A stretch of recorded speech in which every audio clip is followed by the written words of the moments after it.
Okey, nak minta Datuk jelaskan yang Kedah dipaksa menyerang petani tahun 1808. Ya.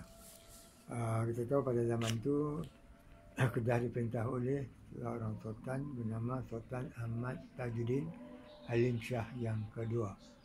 Dia merupakan Sultan Kedah yang ke-22, memerintah sekitar 1822 hingga 1845.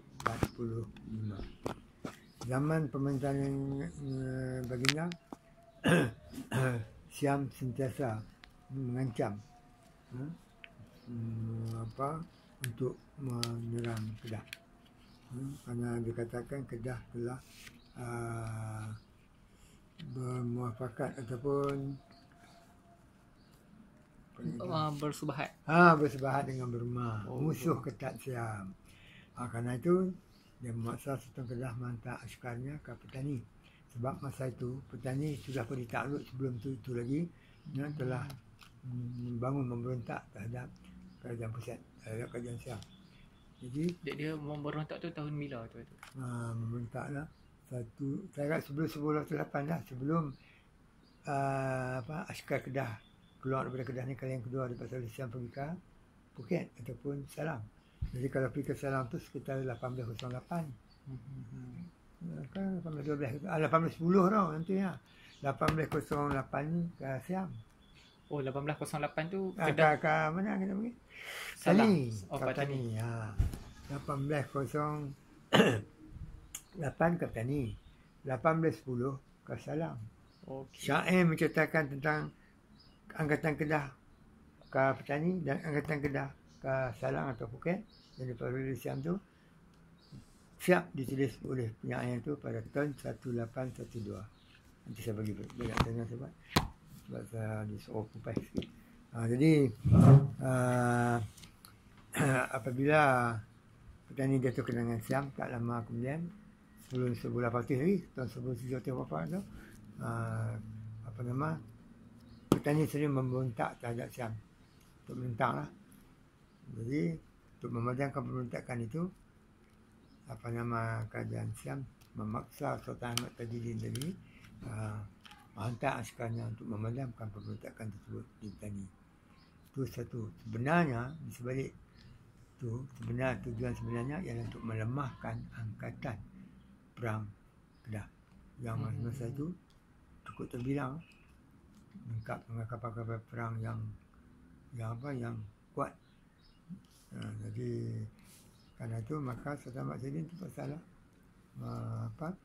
melantik pegawai-pegawai perang angkatan perangnya tu dan orang yang nak pergi sana, kita tak tahu jumlahnya, tapi ramai lah mengikut jalan darat. Iaitu kalau sekarang ni kawasan sekitar Darian Burung yang pergi. Kan Darian Burung ada markas immigration custom. Siapa nak pergi petani boleh ikut jalan tu kan. Tak jauh daripada kawasan Darian Burung tu lah laluan yang mereka pergi tu. Tapi sebelum mereka sampai di sempadan tu, mereka berjalan kaki ni sampai di Padang Terak. Dan saat itu ada menulis bila sampai di Padang Terak, mereka berhenti di situ berminggu-minggu sebab untuk melengah-lengahkan perjalanan. Mereka tak sanggup berdepan dengan orang Melayu petani sana, Melayu petani ini yang sebangsa, seagama kan. Kerana itu mereka melengah-lengahkan perjalanan. Jadi mereka berhenti di Padang Terak. Masa itu Kuala Nerang tak tembus disebut Padang Terak. Di situ mereka bermain menora. Disebut tu menora apa disebut? Mak Yong buat dah lah kot, tak tahu lah. Bersuka-sukaan lah untuk melengah-lengahkan perjalanan. Bila dah sampai masanya, barulah mereka berjalan ke petani. Elok sampai di petani, pemberontakan di petani ditamatkan oleh Siam, dipadamkan oleh Siam. Jadi Siam cukup mekar kerana taktik angkatan tentera Kedah ni. Dia dapat hidup lah. Lepas itu untuk nak melemahkan angkatan tu, bagaimana hajat mereka tu, dan kerana kemarahannya Kedah berbuat macam tu, maka dia memaksa sekali lagi angkatan Kedah dihantar ke Phuket atau ke Salam. Sebab masa itu tentera masa itu pergi Burma lah, bukan Myanmar lah, berjaya menduduki Pulau Phuket atau Salam. Banyak istilah dia tu, ujung Salam dia panggil.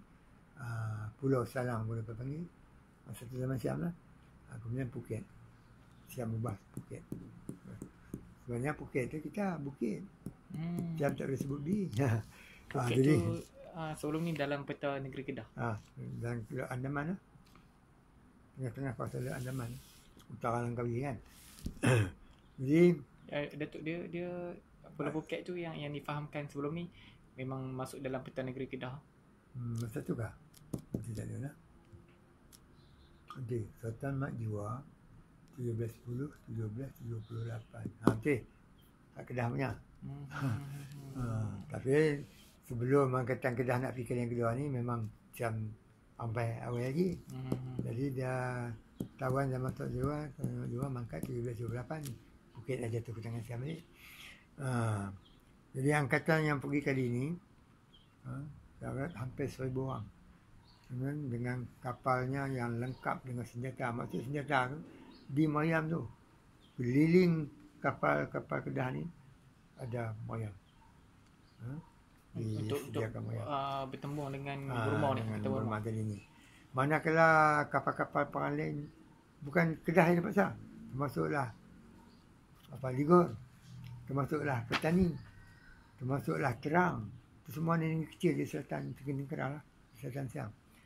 Untuk ramai-ramai pergi membantu Siam di sana. Tapi bila sampai di sana, orang Kedah yang mengambil peranan penting. Berani untuk menentang Burma. Dan mereka lah akan berjaya mengalahkan Burma berbanding dengan angkatan-angkatan lain. Sebab senjatanya, simping kapalnya yang dia buat cukup kukuh lah. Sebab tu dalam syair tu ada disebut Perahu Melayu Telibung Kedah. Telibung tu ialah nama tempat distrik, tempat membina kapal-kapal perang Kedah. Jadi bila Kedah berjaya mengalahkan tentera Burma, maka Sultan Ahmad Tijin jadi diberi gelaran Chow Phraya. Chow Phraya ni ialah Maharaja.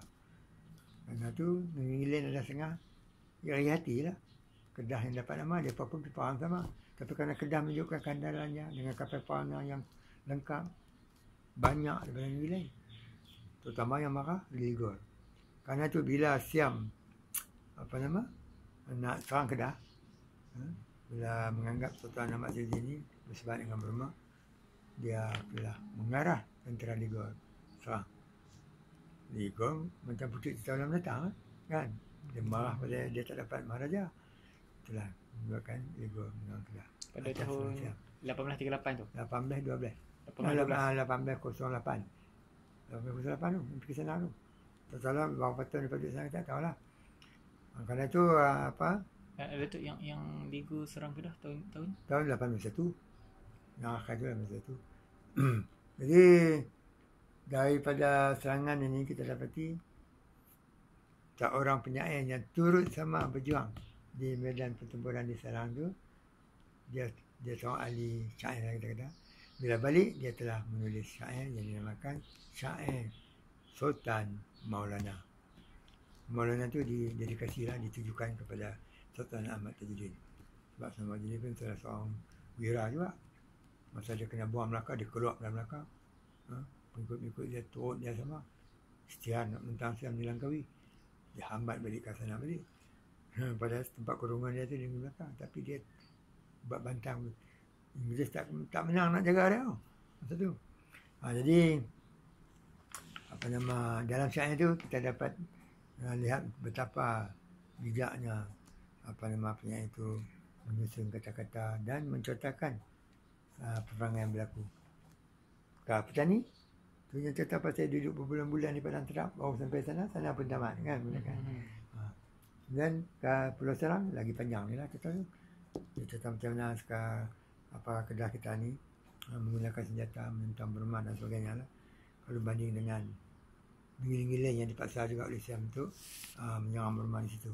Kedah lah dipuji oleh pihak Siam. Dalam syair itu disebut macam-macam lah.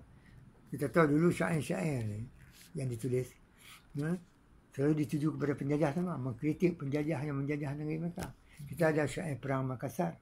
Masa tu orang Makassar, orang Bugis berperang dengan Belanda.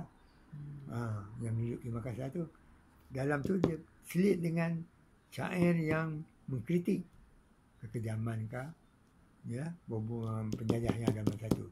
Syair Palembang tu. Syair Palembang dia panggil syair apa? Syair dia ikut nama jeneral. Syair jeneral tu. Tak bisa saya tunjuk. Dalam syair di apa nama yang dikarang oleh penyair Palembang menceritakan tentang apa nama Palembang berperang dengan orang Palembang, penduduk Palembang. Dia kritik juga kepala perang orang Belanda tu, dianggap apa, tak bagus lah, macam-macam lah itu.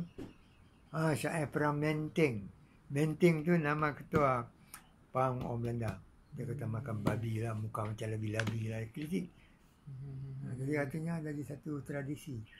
Penyair dulu kalau menulis dan selit dengan apa nama sindiran terhadap penjajah. Kedah dipaksa untuk hentam rumah oleh Siam. Dia kritik Siam. Kapal perang Siam tu macam dia kata apa, bilik kapten di bawah tu. Dia panggil bilik kurung. Di sini dia panggil bilik kurungan. Dia kata macam apa ni, sangkak kera lah. Kemudian dia maki pula tu. Seolah macam pandai dengan dia paksa sultan kami bawa askar di sana. Banyak orang kami mati sana. Dia sebut perahu Melayu Telibung Kedah. Telibung tu yang saya kata tadi tu sebuah apa, pangkalan di situ yang membina kapal-kapal Kedah. Dalam salah satu syair dia sebut perahu Melayu Telibung Kedah, 50 dibilang sudah. Artinya siap 50 buah kapal perang tu lah. Angkatan Kedah perang di sana. Lainnya Siam Haramzadah. Dia bunyi sama dia tu. Lainnya Siam Haramzadah yang maki Siam. Perahunya tidak memberi faedah. Ya? Perahunya tak lengkap dengan senjata. Itu pun kritik. Kritik. Kedah ni kritik. Dekat situ pun kita boleh dapat tahu beza antara kapal Kedah dengan Siam. Macam dulu. Kedah hebat. Itulah tujuannya, dua tujuan lah. Kerana satu tujuan lagi tu, kerana nak melemahkan Angkatan Kedah. Bila dah melemah, dan ada pula